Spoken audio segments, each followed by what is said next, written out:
Hi friends, welcome back to my channel. तो देखिए, आज मैं बहुत ही मस्त सी रेसिपी लेकर आई हूँ।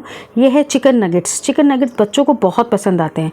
आप उनको स्नैक्स के रूप में भी दे सकते हैं। शाम को आप उनको चाहे तो उनके टिफ़िन बॉक्स में भी दे सकते हैं। ये टिफ़िन बॉक्स की रेसिपी बहुत अच्छी होती है। आप चाहें तो स्टार्टर के रूप में जब कोई आपकी पार्टी हो तो आप उसमें भी सर्व कर सकते हैं। इसको आप 1 महीने तक स्टोर करके रख सकते हैं। बहुत ही ईजी और झटपट बनने वाली रेसिपी है। बहुत ईजी तरीके से मैंने इसके अंदर बताया है वीडियो में कि आप इस रेसिपी को कैसे तैयार कर सकते हैं। तो चलिए जल्दी से देख लेते हैं बिना किसी टाइम वेस्ट किए।